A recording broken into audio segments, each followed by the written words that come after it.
My family and I were living in this old Victorian house in the suburbs. The house had been in my family for over 100 years and we had no plans of moving. My dad was born and raised there. As were my brother and I, we loved that home with all our hearts. The house did have some quirks to it though. For example, the attic door. It was always locked, and my dad always told us there was nothing up there that we needed to see. But one day in the middle of summer, I decided to finally take a peek. It was insanely hot outside and the power had been out for almost 24 hours, and I was bored. I found the key to the attic door in the junk drawer in the kitchen and took it with me up the stairs. As I reached the top of the stairs, I heard a loud bang from inside the attic. I froze. I could hear what sounded like hail for a few seconds, followed by heavy footsteps near the door. Then, silence. I hesitated, but curiosity got the best of me, and I opened the door and started to climb the stairs to the attic. At the top of the stairs, I could see a round hole in the roof, letting in a shaft of sunlight. The air was stale and smelled like mildew. There were boxers and old furniture piled everywhere, and that's when I saw it, a rocking chair moving back and forth slowly by itself.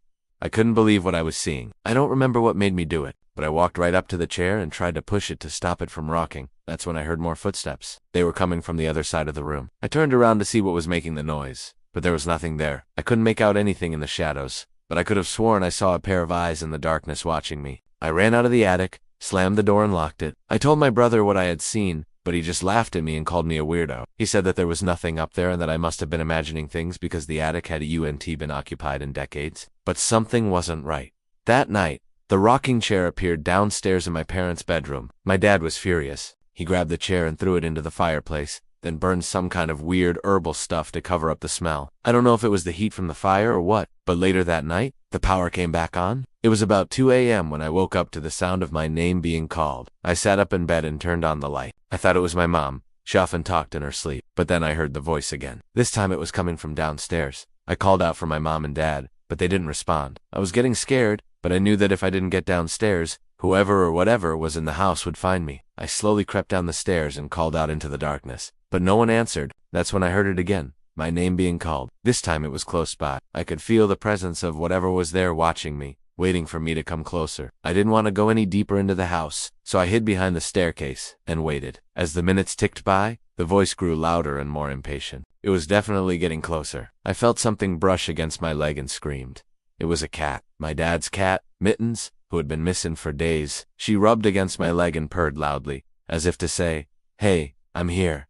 Don't be afraid." After the shock wore off, I picked her up and hugged her tightly. She was so happy to see me. I could tell by the sound of her purring that she was just as relieved to see me as I was to see her. I carried her upstairs to my room and set her down. She immediately went to the window and stared out into the night. I knew right then that she hadn't been up in the attic. She had been watching me the whole time from the window. In the morning after, of course, sleeping in my bed with the door open, I told my dad about everything I'd seen and heard. To my surprise, he believed me. He took me to the attic to show me something. In the corner, there was a small wooden box with a lock on it. My dad unlocked it and opened it. Inside was a diary. He told me that the house had been watching over me, that it didn't like the attic being disturbed, and that whatever had been up there didn't like me either. I never went back into that attic after that, and neither did anyone else in my family. Years later, when my dad passed away, we sold the house. Before we left, my brother and I went into the attic one last time. The rocking chair was sitting in the same spot where we'd left it, and in the corner was the small wooden box with the diary. Whatever was in that house didn't like me, but clearly it liked my brother just fine.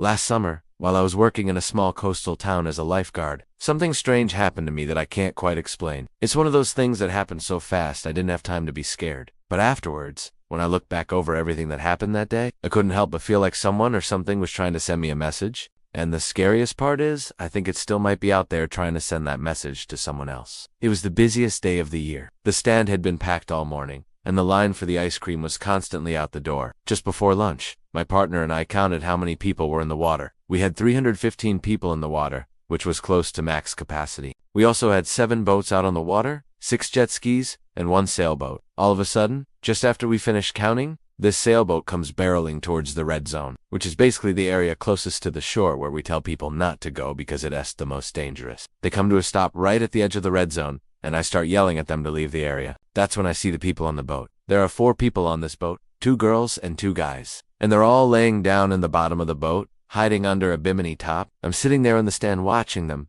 thinking, what are these idiots doing? You can't just lay down in the bottom of a boat. It's not safe. And I'm also thinking, why are they hiding? It's not like we can't see them. Like, what do they think we're gonna do? I keep looking over at them and they're just laying there. That's when my partner says, "Hey, why why don't we go over there and check it out? And I said, yeah, good idea. So we grab our boards and we take off. As we get closer, I start to get a little worried. I mean, I know it's probably nothing, but still, it's not normal for people to be laying in the bottom of their boats. As we get to the boat, I start talking to them, and I ask them why they're in the bottom of the boat. One of the girls says, oh, we're and I'm like, you're sunbathing in the bottom of your boat. Are you kidding me? And she's like, yeah, well, we saw you guys weren't paying attention, so we snuck in the water, and then we went down here when you got close. And I was like, oh yeah, okay, sure, that makes total sense. But I could tell they were hiding something. I asked them if they had any alcohol in the boat, and the girl said, no, we don't have anything in the boat. We just have some Red Bulls. I could tell by the way she said it, like she definitely had something to hide. I could also tell by the way she kept glancing over at the shore. She seemed really nervous,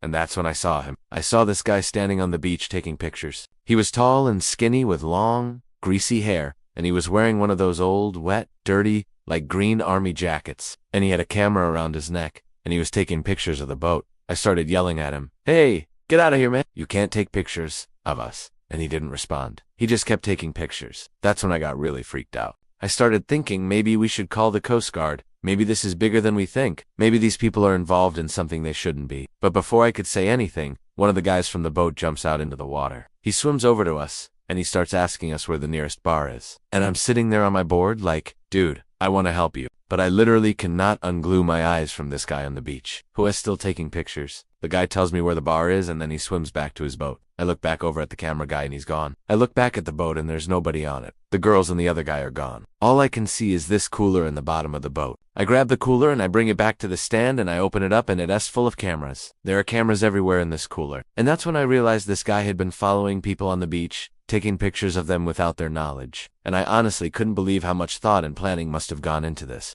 This wasn't something he did on a whim. He knew exactly what he was doing. And even though nothing bad actually happened to us, the more I think about it, the creepier it gets. Like, what was this guy's motive? What was he gonna do with the pictures? And where are the girls and the guy now? Did they do something bad to those people whose pictures he took? To this day, I still wonder what that was all about. And the scariest part is I bet he's still out there taking pictures. You ever heard of sleep paralysis? It is when you're either falling asleep or waking up and you go in and move your body because your mind is stuck between conscious and unconscious. Well, that happened to me last night, and I want to tell you about it. It was the middle of the night. I was in my house by myself. My wife, she sleeps with her mouth open like a freaking snake. So if I want to get some shut-eye, I gotta wear a bug net. Anyways, I was tossing and turning in my sleep, I guess, when suddenly I became aware of something in the room with me. I tried to scream, but I couldn't. I tried to move, but I couldn't. And then the hair on my arms started to stand up, and I felt this cold sensation all over my body. It was then I knew I wasn't alone. I don't want to scare you here, so let me paint a picture for you. There was a window in my bedroom. I grew up in a farm field, so the window was always open in the summer to catch any scrap of wind we could. But this particular night, the wind had picked up, and our old window, well, it was making a sound, like the sound of an old swing set in a cemetery at midnight. That's what it sounded like, and I remember thinking, why is the window open? It's the middle of the night. And that's when I saw it. Something was outside the window, something large, pressing its body against the glass, scratching it from the outside. And when I say large, I mean like the size of a small car. I don't want to be too graphic here, but I felt something wet ooze down my leg. The hair on my entire body stood up and I started to panic. And then I remembered the old legend about our farm. Back in the early 1900s, a traveling salesman stopped by our farm one night. He slept in the barn. Well, the next morning, he was found dead, scratched to death, basically. And the local townspeople? They blamed it on a wild cat, some big ferocious cat that didn't belong in this part of the country. But what if there's more to the story? What if there is something out there in the cornfield that does not want us to leave our house at night? And that's when the sun came up. Thank God it was all just a dream. Except it was you and Ed, because there in the corner of my room was this big scratch mark on the wall. I went to the window and outside in the grass was a big set of paw prints. Then I noticed something else. The screen door, it was wide open. My wife, bless her heart, she comes running into the bedroom. She sees the scratch on the wall. She looks out the window. Then she looks back at me and she says, "Did you call the exterminators yet? 'Cause we got a big problem with raccoons right now." Raccoons who knew they were that vicious. So I want you to keep this in mind the next time you go camping. If you hear a noise outside your tent in the middle of the night, no matter how much you want to investigate, just don't do it. Because sometimes what we don't see is far worse than what we think we do. Have you ever experienced sleep paralysis? Let me know in the comments below. And while you're down there, hit that subscribe button, because I put out new videos every single week. Also, make sure to check out this week's other premiere. Until next time, stay safe out there.